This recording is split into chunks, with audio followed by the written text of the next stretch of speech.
everyone for being here this evening and engaging with our alumni virtual programming, which we started last summer in the middle of COVID-19. And we have a number of tracks, including book readings, interviews about programs on campus, and also the Lion Legend interviews, which this is a part of that series. And so this highlights alumni who are doing work in their industries that is not only noteworthy, but pride-worthy for our Albright Lions. So this evening, it's our great pleasure to have with us K. Neil Van Dine, class of 1988 at Albright. And Neil is the founder and country director for Haiti Outreach. He will be interviewed both by Adam John, Dr. Adam John, who's an associate professor in our World Languages and Culture department. And Adam led a trip to Haiti a few years ago with some of our students. And Dr. Ken Van Dine, who is Neil's father. And that is not his only accomplishment, so hopefully you will hear more about him this evening, but he may have some questions for his son as well. So I'm now going to turn it over to Adam. If you there in the audience would please save your questions until the end of the formal interview. We'll turn you all on with cameras and microphones, and you can join in the conversation then. Thanks, everybody. Thank you. Adam, please take it away. Good evening, and it's my great pleasure to be here to speak with Neil this evening. I've known Neil for the last 8 years, and we met each other through a listserv, and I had sent out a message, and Neil sent me a message saying, "Hey, there's somebody at Albright who works on Haiti." And so we've been working together, collaborating ever since. So it's a real honor for me to conduct this interview with Neil, along with Neil's father. So good evening, everyone. Neil, the first question I'm going to ask you sort of takes us back to the origins, right, of you going down to Haiti. So can you tell us how you came to work in Haiti and what motivated you to stay there and build a career? There's a big gap between those two things, you know. My first trip to Haiti happened actually between my freshman and sophomore year at Albright. I was contacted by my hometown Youth for Christ official who had done a close friend of the family, I guess is the best way to describe that. And he had been doing some work in Haiti and leading teams down there, and they wanted to know if I would be interested in going along, and I agreed. That was in August of 1985, and I spent 2 weeks down here in Port-au-Prince with an amazing group of people. That was an unforgettable trip to me. I think Haiti wound up being the most interesting place I'd ever seen at that point in time, and it was just incredible. After I left that trip, I went back to Albright, and I didn't make another trip. My dad actually made a trip 6 months after that. My dad, who's on the screen here, was contacted by a friend of his and went on a completely separate mission trip to Haiti to provide eye surgery, cataract surgery, to a rural hospital up in the central highlands of Haiti. And my mom and a medical team from my hometown of Wellsville led a trip down there and wound up coming back every year for the next, I don't know, how many years, 25 or so years, doing it. Along the course of that, I think that 6 months or just a week or two after they left Haiti was when Baby Doc, the dictator, was thrown out of the country. So they had their own script getting out of the country. But while they were here, they met a man from Arkansas who invited me back, and I wound up making a couple more trips with this guy from Arkansas, Jay Lawhon, and the World Christian Relief Fund. I think after a couple short trips, I realized that it felt good for me to come down here, but I was being led to do something more. That whenever I would make a trip down, it always felt good and I could help for a week or two. But as soon as I walked away, everything would leave. And it was kind of my first inkling into what a distinction between relief work and development was. When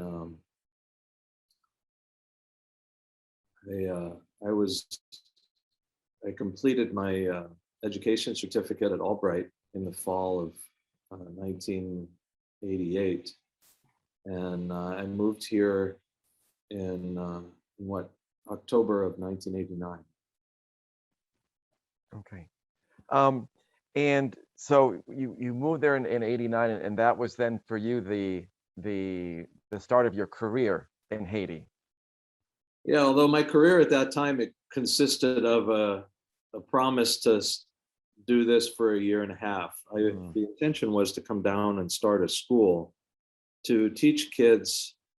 I call it a technical school, but it was more of a handyman skill. There was so little in terms of skills available in that area that I moved into, of Pignon, that I wanted to start a school to teach kids the basics of carpentry and masonry and welding, mechanics, and so on and so forth. So just the idea of putting together a school, not where I was teaching those things, but where I was organizing people who could teach those things to educate and inform kids in the area. I figured that would take me a year and a half. Okay. And after that year and a half, then what happened? Yeah, well, during the course of that year and a half, I wound up getting involved in pretty much everything you've ever heard of being done in a developing country.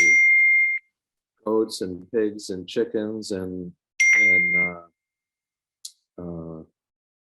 drilling wells and sugarcane and vegetable gardens and sewing groups and all these things. It was so exciting to be able to help people and change their lives, quite frankly. So somewhere in that year and a half, it shifted from a year and a half long promise to say, well, I could do this for a little while longer. I'm not sure I would have stuck at it if I had known I'd been at it for 30 years. Yeah, this is one of our drilling rigs that had an accident in the middle of nowhere. It took me 3 weeks to get it out of this situation. Yeah. This is repairing one of the drilling rigs, putting a new engine on it. There's no cranes or hoists or anything like that in the middle of nowhere. So we just had a bunch of ropes that we had to muscle this engine up into place on the drilling rig. And in the way of safety equipment, this is me 40 feet in the air fixing the top of the drilling rig so that we could do what we have to do. This was the first drilling rig we had. It didn't go very fast. It was a 1949 Chevrolet, and we did that for 6 years. It didn't even run. We towed it from site to site across the country.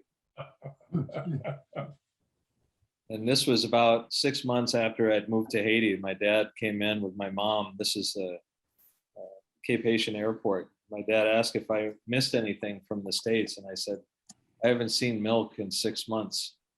So he came in with a quart of milk and I chugged it right at the airport. Before I move into the next question, can you just briefly describe the work that Haiti Outreach does?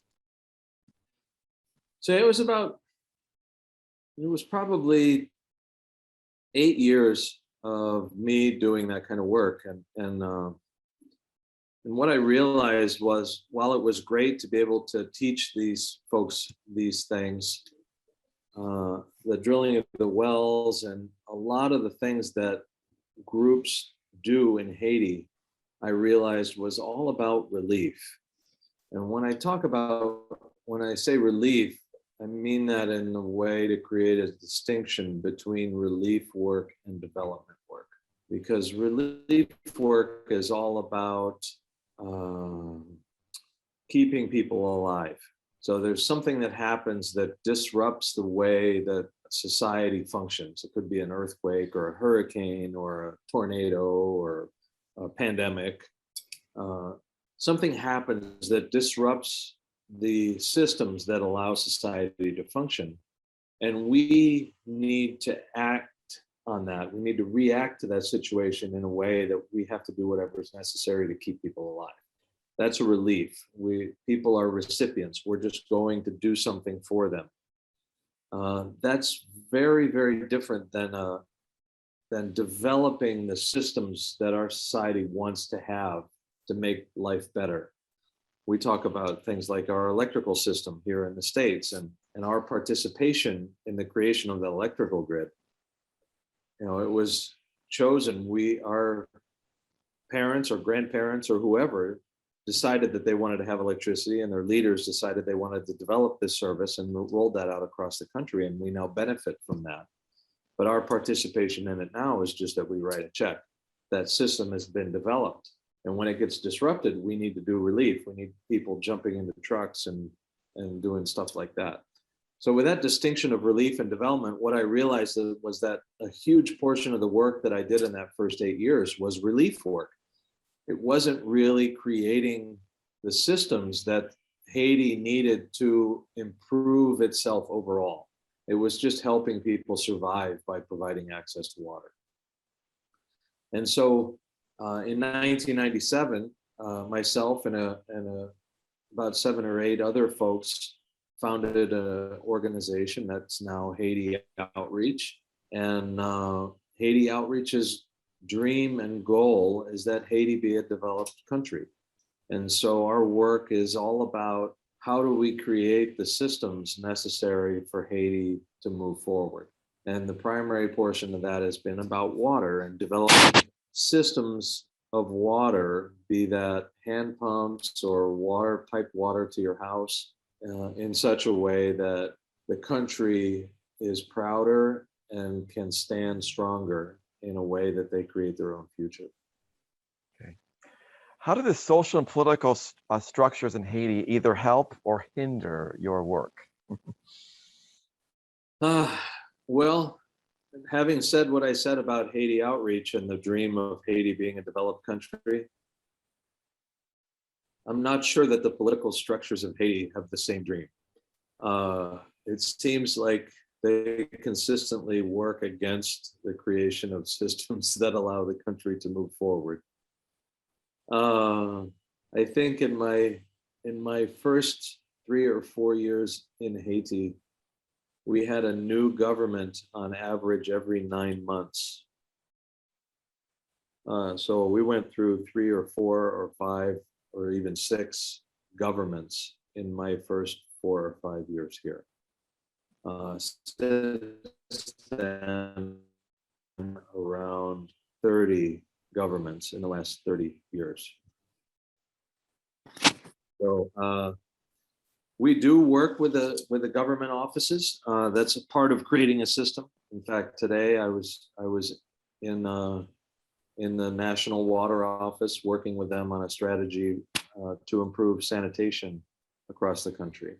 Only about half of the houses in the country have a toilet or an outhouse.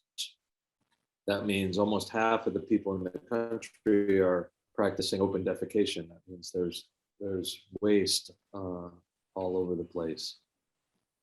And only a little more than half have access to water within a 30-minute walk of their house. So those government officials are getting around to that idea and wrapping their brains around the need to have systems and hierarchies that create these things. So we keep working on it. We keep enrolling partners into that. Rotary International has been a big partner. We're working with Rotary International to deliver this on a nationwide scale. Okay. So of course, the dominant story coming out of Haiti this summer has been the assassination of the Haitian president. What sort of instability has been created by the recent assassination of the Haitian president? You know, it's interesting. The assassination of the president was an absolutely devastating blow to Haitians and our team in Haiti. There was a preconception that people had that even though the government was doing whatever it did, they were doing that so that they could take care of themselves, and that they were protecting themselves and taking care of themselves, and they didn't really care about the people. So for the president, for a group of people to walk into the president's house and shoot him in the middle of the night was devastating to our team here. It shattered this image that they had of the government officials just protecting themselves, and it created this atmosphere of like, wow, none of us are safe. If even the president can be killed like that, then they can kill any one of us at any point in time. So the instability, I would actually say it provided us a couple months of stability, or a little more than a month of stability, because I think the whole country was shocked in such a way that nobody wanted to demonstrate. So, yeah, I'm not sure that those two are aligned. I'm not sure that that president's assassination was caused instability. Haiti's almost naturally unstable. So. Okay. And how have you worked? How has Haiti Outreach worked with the local community to formulate and execute your organization's mission? So that's a great question. So, when we're talking about relief, somebody like one of us or any one of us could be looking at something and we go, oh, wow, these people need help. And so we step in and we say, here, here's my shoes, or here's a shovel, or here's some water, or and in that realm, we're the givers and they're the recipients. But to move from that in a society like Haiti that's really been inundated with relief, we have to create a mindset shift. There needs to be a transformation in the communities in such a way that they become responsible for this. They realize their own responsibility. And so that's really the key to what Haiti Outreach delivers. We work with these communities in such a way that they shift in their ownership of this, and they become about having a clean community where everyone has access to water and everyone has access to sanitation, and there's no garbage and there's no animals running loose in the area, and so on and so forth. So that's what we do. And that behavior change, that mindset shift, that cultural movement is really at the core of what we do with Haiti Outreach. Can you talk a little bit about how this happens? I mean, how you go out into the community to sort of to undertake this educational piece of your work? Yeah. Well, like most transformations, you can invest a lot of time and energy in the time leading up to that transformation, but the transformation itself occurs like instantly. So the process of creating an environment where the community is being transformed is probably a 3 or 4, 5 month process. But I can boil it down into like the very first meeting. We only go where communities request us to be there. Now, there's a community, a group of people in some village somewhere who says, we want to develop a new system, a water system for our village. So we're going to contact the mayor and Haiti Outreach to come do this. And so we go into the community with that letter, and that's our entry point. We won't go into a community unless they've asked us to be there. And in that very first meeting, we lead a conversation about this. Say, hey, we got this letter here, and this is really cool. You guys want water? That's neat because we do water. So, how long are you planning on having this water supply for? And they kind of sit back and say, well, nobody really asked us that before. We just assumed we would ask for it and somebody would give it to us. And they start asking, like chattering amongst themselves and saying, well, we have this, and we had one over here and it's gone now, and somebody gave us one of these and that's gone, and there was one over here and Uncle Joe's cow knocked it over, and so on and so forth. And as they go around in their community, they kind of go, well, we want to have it all the time.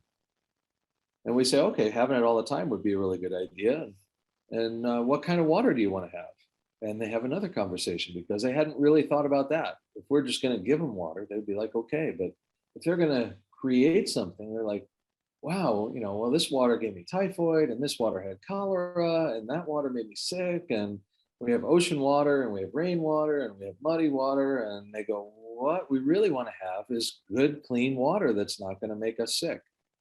And so just even in that conversation, that little village starts to move from a community that was about getting a well, somebody giving them a well, to a mindset of them being a community that is clean and has access to clean water. Because now it's a whole new world, that if they're about having clean water, not only do they need somebody to give them a well, but they have to have buckets that are clean. They need to keep their hands clean. They need to wash their hands, and everyone needs to have a latrine, and they need to pick up the garbage, and they need to keep the well area clean. And it creates this whole new future that they can live into and create a set of actions towards creating. So in a nutshell, that's really the shift and transformation when you talk about behavior change. Mhm. And can you address also gender roles as part of this, as part of what? So the role of women in a country, in a developing country like Haiti is, women are awesome. They do everything in a Haitian family. They cook, they clean, they take care of the kids. And by saying cook and cleaning, that doesn't create the right image, because cooking and cleaning in Haiti is not like having a washing machine and opening a faucet. Having water to do any of these things means that even in areas where you have a well nearby, it means going 30 minutes to go get water, right? Put a bucket, you carry the bucket down to the well, you pump the water out of the ground into the bucket, you put the bucket on your head and you carry it back. There are villages and homes that walk 6 or 8 hours to get water in Haiti. If you can imagine walking 6 or 8 hours to get the water to cook with and clean with and bathe with, women are the ones that do that in a country like Haiti. So when we start talking about developing these systems, we know that they're only going to be successful if women are at the core of the conversation. So it's actually a requirement of our team that more than half of every water committee be composed of women, because they are the ones that do all this work. They are the ones that do all this. And unfortunately, like most societies in the world, they're underrated. Okay. Dr. Van Dine, would you like to ask Neil a question about the work of Haiti Outreach? Not at this time, maybe later on. Okay, all right. Thank you though. Yes. So Neil, I'm going to sort of take you back to just thinking about the impact of your studies at Albright on the path that your life has taken. So what studies at Albright helped prepare you for leading this organization? I am a product of a liberal arts college. I don't think that there's any other way for any other school that I could have gone to that would have created the set of skills necessary to deliver this, between the philosophy and science and maths and everything. I think Albright was a unique way to be educated and deliver this kind of thing. I don't know how else to say that, but I constantly am thinking, boy, I learned that at Albright. Boy, I learned that at Albright. Oh, isn't that interesting? I learned that in my philosophy class at Albright, Okay. Okay. So yeah, it's awesome. And how would you say that running a nonprofit is like running a business, or how is it different? How is running a nonprofit like running a business? Well, uncertainty, you lead with uncertainty. And you have to be a risk. You cannot be risk averse in this environment. Haiti Outreach has now 54 or so employees. I'm the only American on the team. Everyone on our team has been trained and educated by us. Running that organization in Haiti has required that we train everyone. There is such a low level of education in the country and low levels of training. That means that when we hire a mechanic, we have to train that mechanic. When we hire an accountant, we have to train that accountant. When we hire a computer guy, we have to train that computer guy. So in terms of just our staff, it's a huge effort because there's none of the systems that exist in the States that support that. The educational system doesn't support the creation of that. The banking system doesn't even support the creation of that. That has taken us, one time it took us a year to open a bank account. So you have to create the systems then in order to train your employees. Yeah, we have to create everything from nothing. And you do that in an environment where I think the most financial reserves that we had for the future was 3 months. In 30 years, the farthest that we knew we could function was 3 months into the future. Okay. So we're constantly, like most nonprofits, trying to figure out how to stay alive, how to keep everything going, how do we drill the next well, and how do we do this? And when you're in that environment, it's pretty difficult to focus on the big picture, honestly. Mm-hmm. Right? But at the same time, do you feel that Haiti Outreach does focus on that big picture?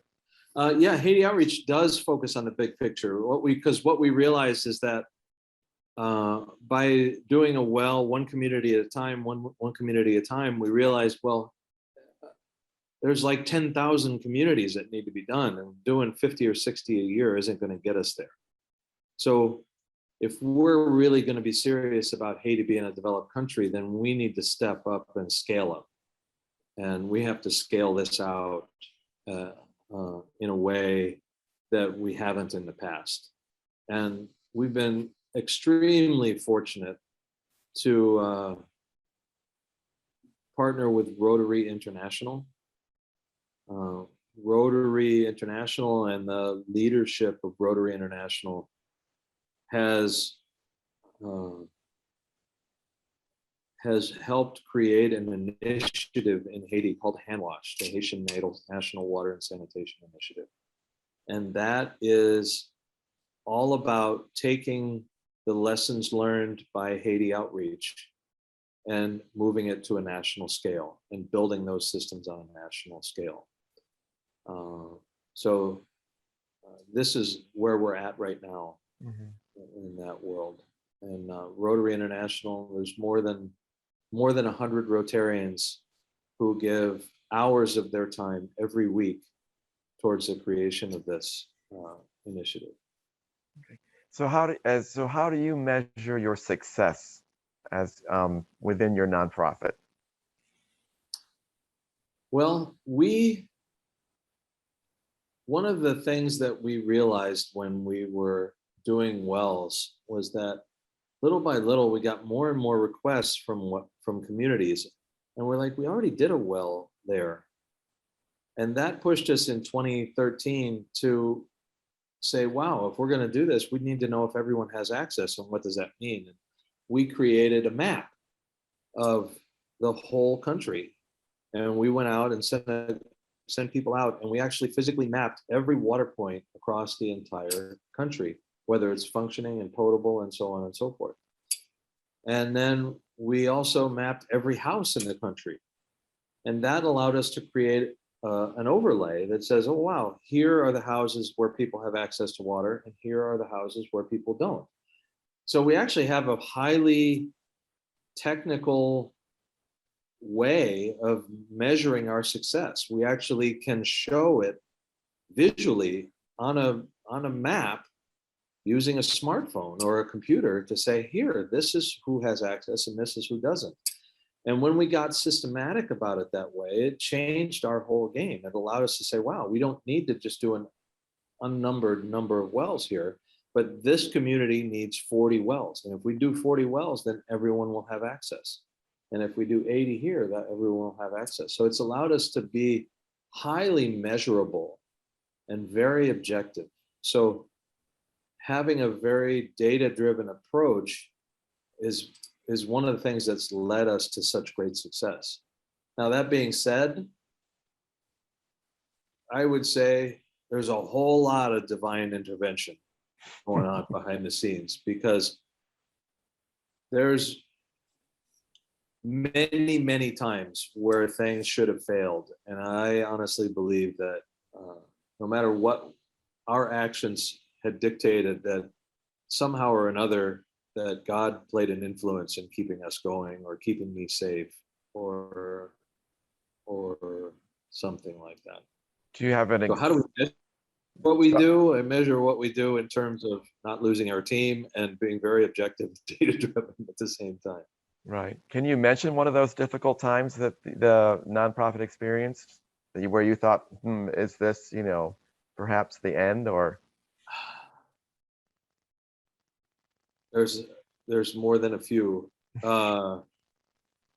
times where a road caved away on me, or I was crossing a flooding river, or I was jerked out of my truck by Haitian military guys in the middle of the night. So there's an awful lot of them, and they aren't all the best stories, but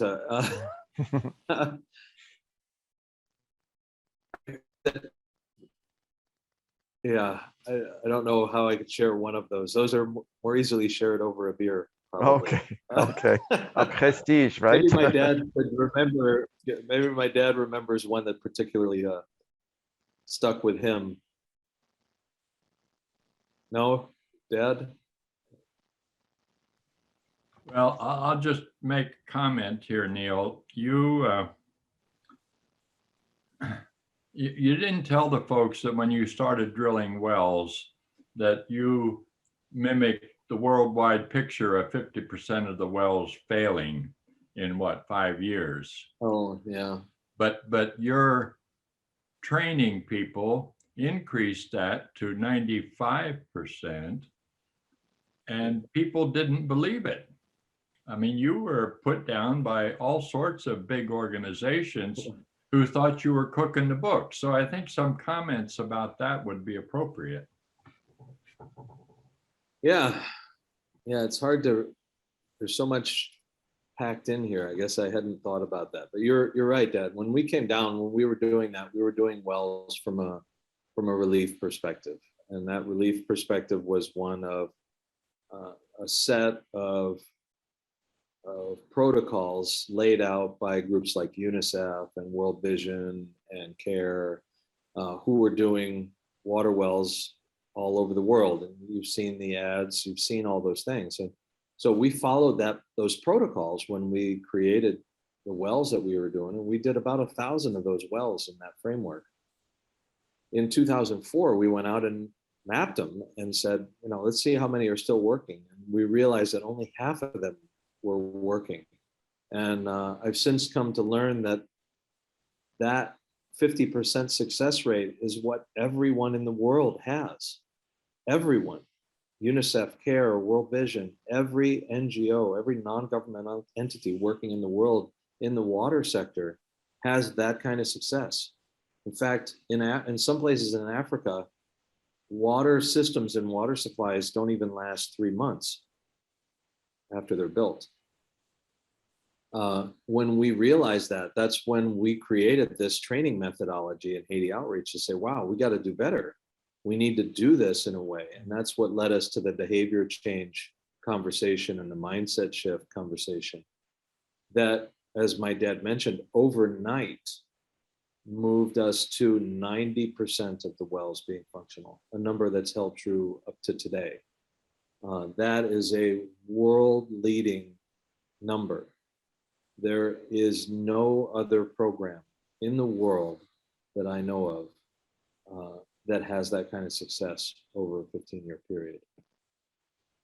So it's truly a revolutionary program that we've developed at Haiti Outreach.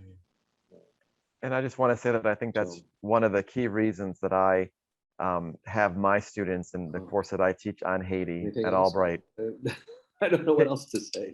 to learn about Haiti Outreach. This is the reason I want my students to learn about Haiti Outreach, because of its methodology, because of how it sees the role of educating the community and the community taking responsibility. And so we do a whole unit on NGOs in my course, and I think this is an important piece of that, is to really have this really examine what Haiti Outreach does, to say, this is the type of work that more nonprofits and NGOs need to be involved in. And some are coming around and doing a lot more of this, but some are still not where they should be. So this is just a really important reason to have this conversation, not only with Albright alums, but with Albright students. And I'm fortunate to be able to teach this course completely dedicated to Haiti. And so it's probably the only course at Albright that exists in terms of just being able to teach about Haiti. So just wanted to make that point. That's awesome, because it was awesome to have the students come down on the trip and learn more about this. That was really fantastic. So this runs right into the students. This next question: what experiences would you advise current students to take advantage of while they're in college? Thinking back to your college days and then where that's led you. I don't know. I don't know. When I was at Albright, we had the interim course, right? The J term, I don't know what you call it, but the January term course. And in that 1 month window, you had an opportunity to take a course that was absolutely something different. And I think that was one of the best things that I could do, was take that course, because in one of those we took I had a drafting course. They taught like how to draft like sketches and stuff like that, like for engineering drafting. I had another one on Cuban films and stuff like that. I mean, I think that liberal arts experience at Albright is so amazing that you don't be afraid to step out of your subject matter and take a course. I think that's the beauty of what is available at Albright. You learn things that you might not even know you need to know. I don't know. It's a tougher question for me to answer. I would say take Adam's course, because learning that distinction between relief and development and how to properly structure helping people is really, really important. I get to speak to a lot of folks, and I actually spoke to a club up in Allentown, Pennsylvania, in 2019, before COVID. And at that Rotary Club had discovered something. They had discovered that something like half of the kids in the area went hungry on the weekend in Allentown. And so they did two things, which I thought was a perfect reaction. They immediately started a feeding program on the weekend for these kids, and then that's a relief scenario. But then they also did the development thing. They stood back and looked at what's the breakdown in the systems that's causing that to happen. So they went at the solution from a two-pronged approach that I thought was one of the best solutions that I'd ever seen for a problem. So things like your course on Haiti and that distinction for NGOs is a fantastic thing to learn. Well, I appreciate the plug. And I will say that the course is completely full for the fall. So I have no more room for any more students, which is a good thing, which is a great thing. So I'm really excited about that. And here's my final question for this interview portion. And then I would like to ask Dr. Van Dine to perhaps chime in and ask a question, the final question. What would you recommend to a student interested in pursuing a career in nonprofit? You have to have a big dream, and you need to be committed to the future of that dream existing.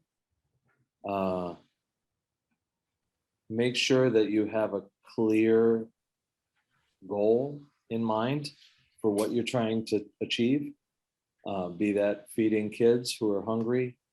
I would encourage folks, if you're going to get involved with a nonprofit group, to look at whether they're just doing relief or whether they're actually trying to solve the problem over the long term. Are they focusing on the systems breakdowns that are occurring that create that? Joining an NGO, volunteering with a nonprofit group, working to change the world are fantastically rewarding experiences. You don't get paid very much, so don't do it for the money. But the rewards are fantastic. There are many, many times where I've been very discouraged with things not working in Haiti, and people fighting against what we're trying to create, and so on and so forth. And when that happens, and I happen to drive by one of the wells or water systems that we've created, and there's a kid there getting water, having access to clean water because of it, it makes it all worth it. So I don't get paid for every one of those wells that I drive by, but I get paid in my heart with every one of those wells that I drive by. I see Scott Keaton's on the call here. He and his son came down and visited, and we met with one of these communities. And in the middle of the meeting, there was a huge rainstorm, and they tucked us all into one room of their house. It was very non-COVID situation. I think there was about 20 of us packed into this tiny room, but they wanted to continue the meeting because they were figuring out how they're going to manage and maintain their well. And that was an amazing, amazing experience. Just that one meeting. And I get to have hundreds of those every year. Dr. Van Dine, would you like to ask Neil the final question this evening? Well, I would again give a comment that I was not very excited about Neil first going to Haiti to do his school. My comment, as I remember it, it may not be totally accurate, but I said, you know, you want to start a school, which is great, but you don't have any tools, you don't have any money, you don't have a knowledge of the language, you don't have a place to stay. Yeah. Other than that, you know, there's not too much else. But, you know, he volunteered at the hospital, he learned the language, and they put him out on a farm where he could work. And he's done a tremendous job ever since. And I think we need to give Rotary International a tribute because they, you know, virtually eliminated polio from the world. And now they've decided to take on water. And I think Neil can comment that they've looked all over the world. And as Neil said, there's no other organization that can measure up to Haiti Outreach's success. And so they are going to institute this worldwide, which I think will be a great success for the world. Yeah. Yeah, I think your exact words were worst idea on the planet.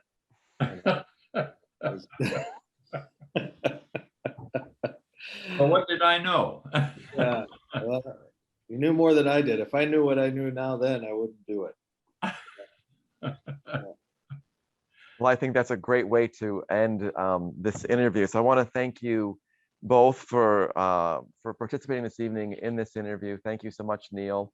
Thank you, Dr. Van Dine, for being here as well. And I'm just always very honored to interview Neil and talk to you, because I do feel that so strongly about the work that you're doing, and I really am a very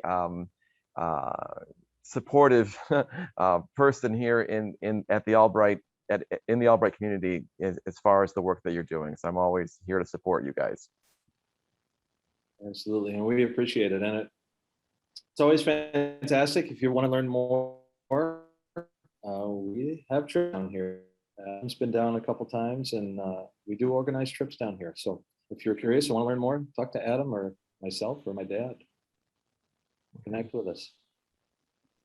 Thank you very much.